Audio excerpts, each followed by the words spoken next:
अकोट ग्रामीण police station अंतर्गत येणाऱ्या तब्बल 90 गावांवर कोविड-19 या पोलीस विभागाच्या व्हॉट्सअप ग्रुपच्या माध्यमातून 24 तास लक्ष ठेवल्या जात आहे। राज्यातील पोलीस विभागाचा बहुधा हा पहिलाच प्रयोग आहे। विशेष म्हणजे या व्हॉट्सअप ग्रुपमध्ये सर्व गावांमधील सरपंच, ग्रामसेवक, पोलीस पाटील, तंटामुक्ती अध्यक्ष, आरोग्य कर्मचारी व त्या गावच्या बीटमध्ये काम करणारे पोलीस कर्मचारी असून कुठेही सोशल डिस्टन्सिंगचा प्रश्न निर्माण झाल्यास किंवा अन्य कुठलीही पोलिसांची मदत लागल्यास ग्रुपवर एक संदेश पाठवल्याबरोबर त्या विभागातील पोलीस कर्मचारी गावामध्ये हजर होतो व परिस्थिती हाताळली जाते। ग्रुपच्या माध्यमातून ग्रामस्थांवर आढावा घेतला जात असून पोलीस विभागाला अद्ययावत माहिती बाहेरून येणाऱ्या नागरिकांची संख्या कळत असल्याने आरोग्य व अन्य विभागामार्फत उपाययोजना करण्यास मदत होत आहे।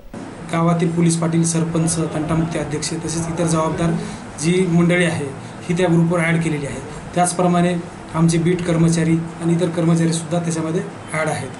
आणि अशा परिस्थितीमध्ये एखाद्या गावाला पोलिसाची मदत लागत असेल किंवा एखादी कुठं सोशल डिस्टन्सिंगचा प्रॉब्लेम येत असेल किंवा इतर कुठल्याही प्रकारचा गावात प्रवासी आला असेल तर ती अडचण ते व्हॉट्सअप ग्रुपवर टाकतात। आम्ही त्याच्यामध्ये तात्काळ रिप्लाय देऊन तिथं आवश्यकता आहे ती मदत आम्ही करतो। त्यामुळे बरंच कम्युनिकेशन आता सुलभ झालेलं आहे आणि ह्या आदिवासी बहुल पट्ट्यामध्ये सातपुड्याच्या पायथ्याशी बऱ्याच प्रमाणात अशिक्षित वर्ग असल्यामुळे आणि तिथले लोक जे आहेत तिथं बऱ्याच प्रमाणात अडचणी येत आहेत। त्याच्यामुळे आम्हाला या व्हॉट्सअपच्या ग्रुपच्या तंत्रज्ञानाच्या मार्फतीनं अतिशय चांगला फायदा झालेला आहे आणि जास्तीत जास्त कम्युनिकेशन जे आहे। सारंग कराडे, विदर्भ न्यूज, अकोट।